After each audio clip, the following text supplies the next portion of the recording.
You know, I've heard a lot of experts say that fear isn't real.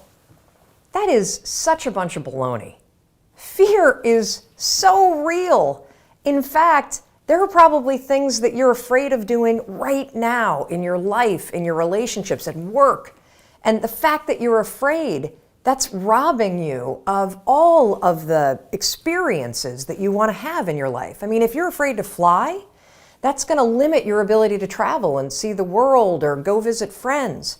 If you're afraid of public speaking, that's going to really limit your ability to express yourself and share your ideas. If you're afraid of talking to your boss or asking for a raise, that directly impacts how much money you make. Or what if you are dreaming of starting a business, or you've already started a new business, but you're afraid to talk to people and you're afraid to share your business with people? I mean, fear is something that stops us all. And that's why I'm here to talk to you, because it doesn't have to. Fear is real, but I am going to share a secret weapon that I have used for years to beat every single fear that used to stop me. Now, first, before we get into this secret weapon, I just want to cover a few facts about fear, what it is, what it isn't, and some things that you may not know about fear. So first thing, fear is a physical state in your body that is exactly the same as excitement. Let me say that again. Fear and excitement are the exact same physical state. Your heart races. You might sweat a little bit. You might feel tightening in your chest. You might feel a pit in your stomach. You have a surge of cortisol. It's basically the way that your body goes into a hyper-aware state because it's readying for action. Now, what's the difference between fear and excitement? Really simple. The only difference between fear and excitement is what your brain is doing as your body is all agitated. If you're excited, your brain's going, "Oh, wow, this is going to be so cool to ride this roller coaster." If you're afraid, your brain's going, no way, there's no way I'm doing that, this is dangerous, get out of there, don't do that. It's saying something different. So what's critical about understanding this is that we're going to use the fact that your mind is either working for you for excitement or against you with fear to your advantage. And I'll tell you about it in just a minute, how you're going to do that. Second thing I want you to understand is that you may have heard the advice, feel the fear and do it anyway. You may have heard the advice, oh, just try to calm down. Think positive thoughts. It doesn't work, does it? And there's a reason why it doesn't work. So let's go back to fact number one. When you're afraid, your body's in a state of arousal and agitation, and your heart is racing, and you're all like amped up, and you're hyper aware of what's going on, and you're freaking out a little bit. What is it like when you're calm? You just kind of chill, right? You got like this low arousal state. Very, very difficult to go from a state of agitation and being all jacked up and excited and weirded out and to a kind of state. It doesn't work. It's like trying to stop a train by throwing a boulder on the tracks. It's going to make the train jump off the tracks. It's going to cause a disaster. In fact, they've proven in research that when you try to ignore your fears, it actually makes them worse. And they've also proven in research that positive thinking alone also can make your fears worse. So, what do you do? What do you do when you're about to go talk to your boss and you feel afraid? What do you do when you have to get on a plane and you're actually terrified of flying? What do you do if you got to give a presentation and you are afraid of public speaking? Here's what you're going to do. You're going to use a strategy, the same one that I use, that has helped me beat every single fear and turned me into somebody that is terrific when it comes to a high-stress situation. This is how you do it. You're going to use my 5-second rule in combination with what I call an anchor thought, and that is going to reframe what your mind is doing so that your mind goes from feeling agitation and making you afraid to reframing it from agitation to excitement. It works like magic. Now, I have used this technique for years, literally for years. And one of the ways that I want to introduce you to it is I want to take you backstage. I want to take you backstage to a speech that I delivered this year. And what you're going to see is you're going to see me behind, the major set. I'm about to walk out. You can kind of hear the crowd roaring. My introductory video is playing. My body is in a state of arousal. I am literally, my heart is racing, my arms are sweating. Like you're going to see this. I'm going to tell you about it. And you're going to watch me use this same technique I'm going to teach you to reframe my nerves into excitement. Check this out. All right, I'm about to go on stage. There are 7,000 people out there, and it's so exciting because what they don't know is they're about to learn the 5-second rule, and their lives will never be the same again. Now, I gotta tell you, my heart is racing, my armpits are sweating.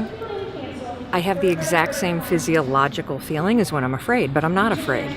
I'm excited. Excitement and fear is the exact same thing in your body. It's just what your brain calls it. Here's a trick that's proven by science that I use every time I speak. When I start to sweat, when I start to have butterflies, when I start to have my heart race, I say, I'm excited. I'm excited to get out there. I'm excited to talk to these people. I'm excited to share the 5-second rule. And what that does is it sends a message to my brain that tells my brain why my body's all agitated and excited. And that way, I don't feel afraid. Remember, excitement and fear, exact same thing in your body. The only difference is what your brain calls it. Go get them. Now, I want to give you one more example, just to make sure that you really get how you can use this. So a lot of you have written to me about your fear of flying, and I can really relate to that fear because I used to have the exact same fear. But I use this same strategy to conquer it. Here's how you're going to do it. So first things first, if you've got to do something that really makes you nervous or that you're afraid to do, before you're about to do it, come up with an anchor thought. What's an anchor thought? Well, an anchor thought is something that's going to anchor you so that you don't escalate any situation into a full-blown panic attack or into a situation where you screw things up. It's a way for you to anchor yourself so you maintain control over what you're thinking and how you behave. So here's an example with flying. It's important when you're creating an anchor thought to pick something that is in the proper context of what you're afraid to do. So for flying, pick an anchor thought that has to do with the trip that you're taking. So if I'm boarding a plane to fly back home to Michigan, an anchor thought might be a picture in my mind of my mom and I walking on the shores of Lake Michigan where I grew up. That's a thought that makes me happy, it makes me excited, and it's also related to the trip that I'm taking. If you have a conversation that you need to have with your boss, pick an anchor thought about how you feel after having that conversation. Maybe it's you picking up the phone and calling somebody that you love and saying, oh my gosh, it went so well. Or, you walking out of the meeting and feeling like, yeah, I survived that conversation. I feel pretty good about myself. So now that you have your anchor thought, you're ready to beat the fear. How you're going to do it is this. So let's go back to the example of the plane. I'm on the plane, I'm flying to Michigan. We hit turbulence. My body's going to start getting agitated, right? I'm starting to get nervous. My heart starts to race. One of two things can happen. I can't control how my body might feel, but I can always control what I'm thinking about, and I can always control how I act. And so can you. So when I'm on a plane and the turbulence hits, 5, 4, 3, 2, 1, that's step one. And it's essential. And the reason why using the 5-second rule, 5, 4, 3, 2, 1, is essential is because that is how you switch the gears in your mind, you awaken your prefrontal cortex, and you trigger your brain that you're now in control of your thoughts. You've interrupted the fear. You've settled your thoughts, and now your brain is ready for that anchor thought. So then what I do after I go 5, 4, 3, 2, 1 is I insert the anchor thought that I've already come up with before the flight. I start thinking about walking on the beach and being with my mom and my dad. And I start telling myself, I'm so excited to walk on the shores of Lake Michigan. I'm so excited to see my parents. Now something remarkable is going to happen in your brain. Because you've interrupted the fear, and because you've used the 5-second rule to assert control and awaken your prefrontal cortex, and because you have an image that contextually makes sense to your brain because you're flying to Michigan, you know what your brain does? Your brain goes, huh, Mel's excited to go to Michigan because my body is in a state. Remember the first fact? Fear and excitement, exact same thing. What's the difference between fear and excitement? What your brain is saying. Using the 5-second rule and an anchor thought, you can actually switch the gears in your mind and reframe the thoughts of fear into thoughts of excitement. And because you have a vision that makes sense based on what you're doing, your brain buys it. You just tricked your brain. Now, Dana used this technique. She says she's never been so calm when she's been flying. And Sarah used it too. Now, Sarah wrote to us, she was petrified of flying, but utilizing the 5-second rule and 5, 4, 3, 2, 1 with an anchor thought. Check out this photo of her on a helicopter tour in Hawaii. Not only was the tour amazing, but here's what's really amazing. If fear stops you, this will change your life. And for those of you that are afraid of public speaking, check out this photo of Carol. She also had a fear of public speaking.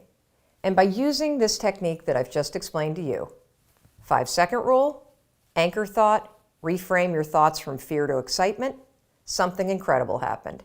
She was able to beat her fear and give a speech to her nursing colleagues. And that was something that was a life goal and also something she checked off her bucket list. Fear is real. You can't control the feelings that are going to rise up in your body when you're on a plane or when you're talking to your boss or when you see somebody that's attractive and you really want to go over and talk to that person. But you can always control what you think, and you can always make a decision about the actions you're going to take. So the next time you feel afraid, 5, 4, 3, 2, 1, go to that anchor thought, tell yourself you're excited, and that, my friend, is the power of how you beat fear in 5 seconds flat. And don't forget, I'm here to help you however I can. Make sure you celebrate your successes on social media using the hashtag 5-second rule. Tag me, and if you ever have a question or you need advice, you can always reach us at hello@melrobbins.com.